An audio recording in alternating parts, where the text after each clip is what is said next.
Hi, Shannon Waller here, and welcome to Inside Strategic Coach with Dan Sullivan. Dan, we were just chatting, and you mentioned that you have two personal axioms that really guide you in terms of how you live your life, which I found completely fascinating, and I would love to talk about them some more.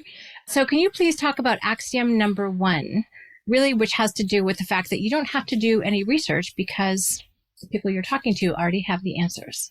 Yeah. So it's probably early life good luck that I can say here. So, just give a brief description. I was born in 1944.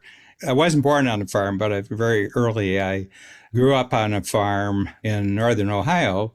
My birth placement, I'm a number 5 in a family of 7 children. I'm a 5th child. And it just so happened that by the time you're 2 or 3 years old and you're starting to explore and wonder, I just had no playmates. So I had no peer playmates until I got to first grade school. And that was a 6-mile drive, so it wasn't neighborhood. But I was very alert. I was very curious. I was a happy kid. I was very interactive with my parents. And my parents would take me everywhere, and all I encountered was adults. And somewhere along the line, I cracked the code on dealing with adults. I think probably I was like 5 years old, a year before I went to school. And what I learned was that if you asked adults a certain question, they would talk nonstop, okay? And one early question I found really did the job was asking them that when you were my age, so I'm talking to someone who's maybe 40 or 50 years old, and I'd say, when you were my age, I'm 5 years old, when you were my age, what was going on in your world? Okay. And all of a sudden they said, what a question, And they're talking about 35 years before, so it might be the 19 teens. And they said, the war was going on and everything like that. And then I'd ask them questions about their answers. Well, what was that like? And then they had the First World War, they had the Spanish flu epidemic, then they had the wild 20s, when a lot of new technologies took hold. And then they had the Great Depression, and then they had the Second World War. So massive, just massive experiences. So I just realized that anywhere that my parents took me, they took me shopping, they'd take me on social visits. My father would take me to feed stores, he would take me to seed stores, tractor stores, and I'd always run into an adult and I'd interact with him. I developed a reputation, so my parents would hear, they said, boy, that little kid of yours, boy, he's really, really interesting. He knows a lot. Well, actually, I didn't know anything. And that was the whole point, and I realized that it developed a lifetime axiom. So an axiom is a Greek word, and it's a philosophical term. And what it means is that what you know is so self-evident that you don't need any proof of it. Okay. So my axiom with this is that I don't have to know any of the answers because everybody else has the answers, but they can't access their answers unless they have my questions. And that the key to life isn't in the answers. The key to life is in the questions. That's what I was discovering at 5 or 6 years old. And now I'm 77, and the entire strategic coach empire universe is simply based on that first steps. And we don't need to know any of the answers because all the answers are in the heads of our entrepreneurial clients, but they can't access their answers unless we ask them our questions. So that's an axiom. And that's such a perfect explanation of how you work and how the program works. It's kind of a wonderful assumption to be able to work with people on. And it kind of bypasses the normal way that people think they have to do business. They have to know a lot and then impart that into other people. But you're like, no, I just have to know the right questions to ask. Mm-hmm. And you have a whole series of questions that you ask that are incredibly insightful and help people really gain traction in their own thinking and their own progress. Yeah, and the questions are really about their experiences as they see them, and they're the only person who's an expert on their experiences. But they're not an expert on actually putting their experiences together. Okay. And that's largely what my questions are about. If you think about where you are right now and you go back 10 years, what would be the three areas where you think you've made the greatest progress over the last 10 years? That person has never put this experience with their past experience before and never would unless I asked them the question. But I didn't have to know what the experiences were. I just have a knowledge that they have an experience that can be compared and measured against each other, and that they'll think new thoughts as a result of this. The other thing is that questions about human experience are timeless. Right. I mean, if I went back to Rome, ancient Rome, I was teleported, time machine back, and, I could somehow speak the language. I'm in the marketplace in Rome. I could interact with a merchant who's got a stand or a shop there. And I said, how's this year compared to, last year? Oh, geez, this and this and this, and can't stand the regulations and the taxes and, and everything else. And we got interruptions in the supply chain and everything, and I've heard about this fever that's, you got to watch out, and everything like that. Human experience tends to be constant. So if you get a handle on the kinds of experiences that are really important to people to compare with each other, you're set for life. Okay. And then you just have more and more examples to fine tune the questions you have. But answers are seasonal. They're like a fashion. When people stock up on answers, cutting edge interest, it's all about answers that have a shelf life. The answers are good for 90 days. And there's businesses where the answers are good for seconds. They're big data, the latest data on this. Well, that information, it will be like last week's leftovers in 5 minutes, and everything like that. I just don't have the nervous system to compete on the level of answers. So I've just spent my whole life just focused on mastering really, really great questions that allow other people to get enormous value out of their own experience. Dan, I just wanted to say this again. Questions about human experience are timeless. Answers have a shelf life. That is just such a great way to summarize that. Just for fun, before we go on to axiom number 2, what are some of those other questions? It's like asking people about their experience. I'm just kind of curious what the next couple of questions are, just for fun. Yeah. What are the 3 biggest failures that seem totally negative to you when they happen, which later turned out to be great discoveries and breakthroughs? And the person says, wow. And I have to tell you, you can tell the moment you've asked the question, they're just going through their memory banks or picking out, well, I had this one. I had this one. I was involved in a relationship when I was 18 years old, and I thought this was going to be it at 18. And she just abandoned me, and I was just devastated for 2 years. Then about 20 years later, I went back to a high school reunion. She was there, and I said, oh, I'm glad I missed that bullet.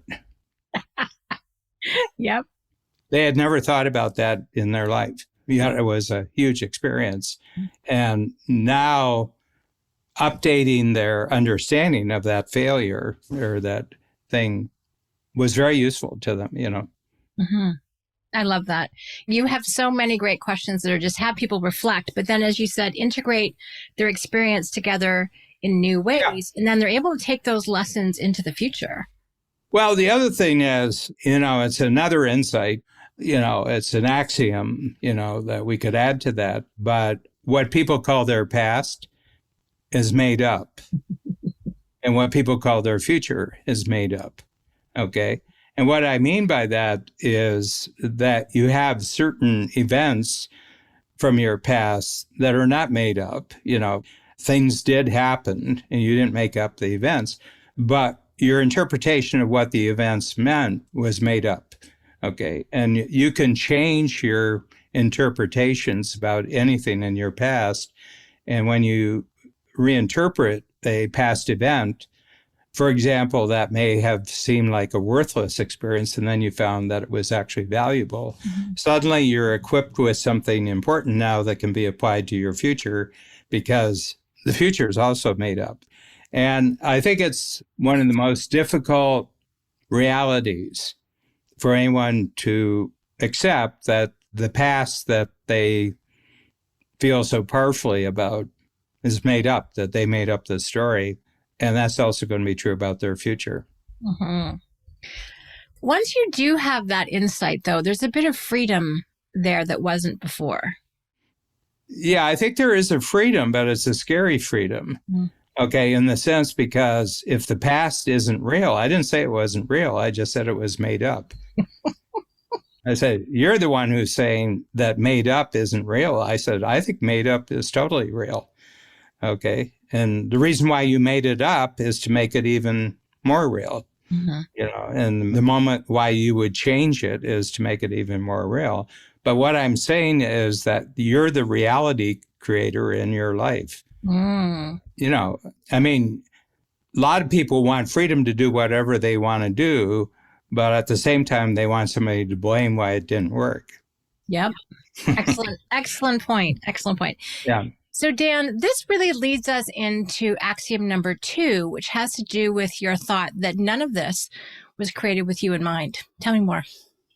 What I notice is, and it's more from observation over 7 decades, you know, that people have a lot of things that bother them about their daily lives, or, you know, the situation where they live, the circumstances which they're living in. And it's been multiplied exponentially by social media and by the speed with which we can communicate with each other worldwide in a matter of seconds about things that are happening.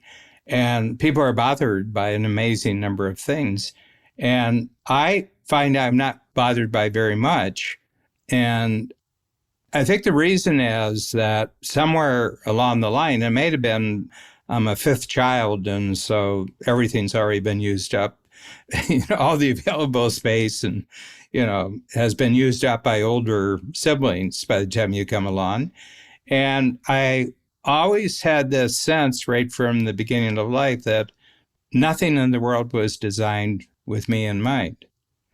And fortunately, I was born into circumstances where there was enough safety and there was enough support, but it wasn't designed for me. It was just that I lived in a good place on the planet and, you know, was born in a good time, you know, had good parents and lots of interesting things to, you know, keep myself occupied with and everything else. But I found that by freeing myself that there's nothing in the world that was designed with me in mind, then I have no basis for complaint about things aren't the way that I wanted. Okay.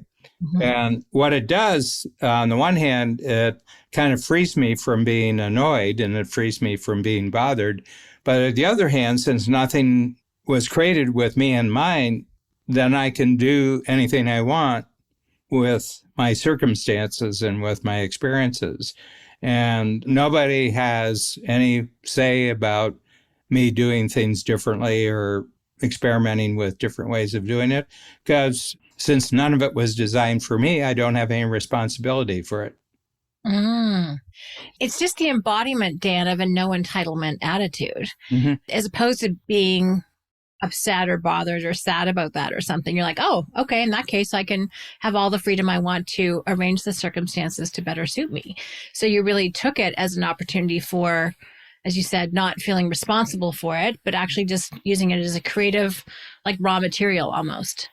Yeah, I mean, it seemed to me that having no complaints about the way things are, the reward for that, it just gives you a sense of complete freedom that you can more or less rearrange things to suit you, you know. Mm-hmm. And, you know, and I think I've done that, you know, I think I've done that very, very much.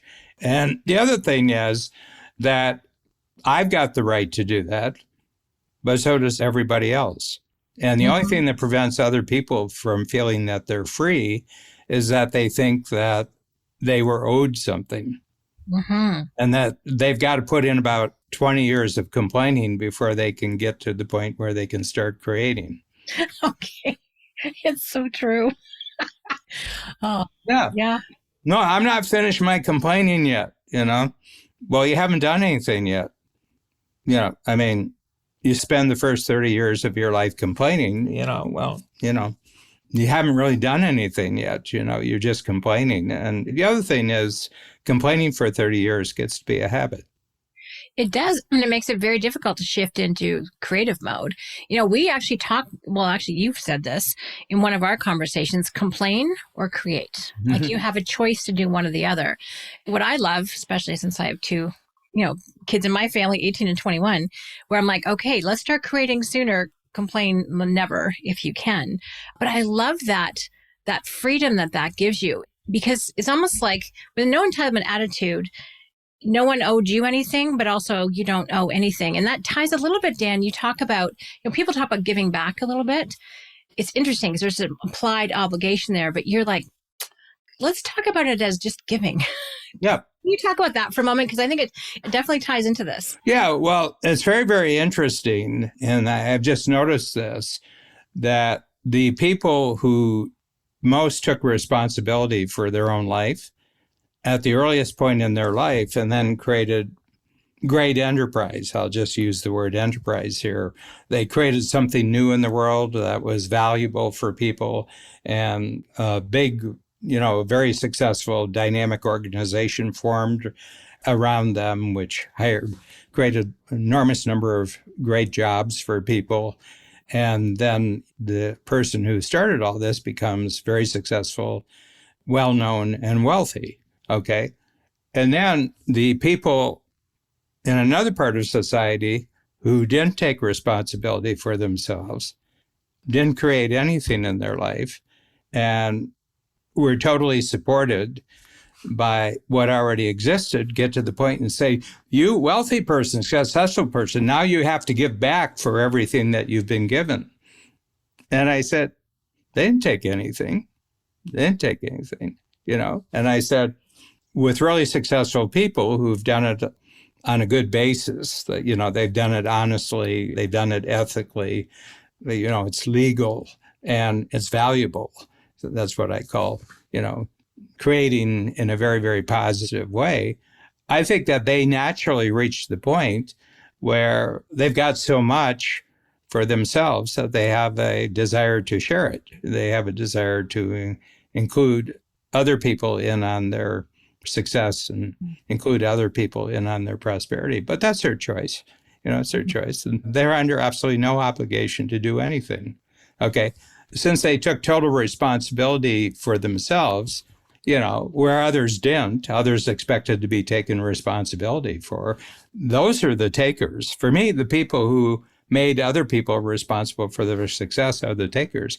But in the end, they're the least likely people to actually give back because they didn't create anything in the first place, A new book arrived from Amazon that I'd ordered based on a recommendation from a client called How to Give Yourself a Raise by Napoleon Hill. Oh, yeah. And it's phenomenal. I just flicked through it last night. And Dan, it was so reminiscent of our conversation about American happiness. I could not begin to tell you, but it's his interviews with Andrew Carnegie. And it pretty much echoes everything you just said. He said, I'm going to give away my fortune in the way that does the most good and the least harm. And we know about the Carnegie libraries and things like that. And it's the 17 principles of success. But that is, it's like an echo, that whole thing about giving versus giving back as though you've taken something, where in fact you've created something. And I think that distinction is really important. Have you taken, you might have taken advantage of some circumstances, but you have created something out of that. And then out of that, there's a sense of abundance and generosity and giving. And there's just it's going to sound flaky, but there's an energetic difference between giving back and giving, right? There's just a whole different level, I think, of consciousness. Yeah. And that's what I would rather. I'm totally into giving. Well, giving back implies that you took something, and I said, well, look how successful you are. Okay. And all the advantages that you had. And I said, well, I mean, if you really want to do some research on this, you could notice that when I started, I was one of a million who had the same advantages. And of the million who had the same advantages 50 years ago, I'm at the top. And the vast majority of them didn't do anything with their advantages. So why am I being pointed out that I now have to give back simply because I did a good job and I was a successful job, where they did nothing with their advantages. They should be taxed now for not developing their capabilities. That's definitely a different thought than current. I'm just saying, why is it that the people who have actually improved things the most, why are they the ones who are now most responsible for giving back what they gained from helping so many other people? They've already helped other people. It's very interesting right now. The wife of one of the greatest tech successes in the last 50 years inherited like $16 billion. Okay. And now she's out to transform the world in such a way that someone like her husband, who made $16 billion, would not exist. Okay. But she didn't create the 16 billion, he did. And when he was, I'm not going to say who it was, but he actually, while he had his corporation, had no charitable foundation. And he was bitterly, he says, you don't have a charitable foundation. And he said, no. He said, we create technology that transforms the lives of millions of people. They're just better off because we create our technology. And we've got 40,000 employees. We created those jobs, those 40,000 jobs. And we pay enormous amounts of taxes, both in payroll taxes and, and the sale of our products generates taxes. And, we have to pay taxes, wherever we are. And he says, we're just massively productive and create maximum value in our life. Why should I have a charitable foundation? But the moment that he died, then they took over and now they have this massive charitable foundation, Mm-hmm. And I'm not saying you shouldn't have a charitable foundation. I'm saying, but don't feel that you're obligated to have a charitable foundation.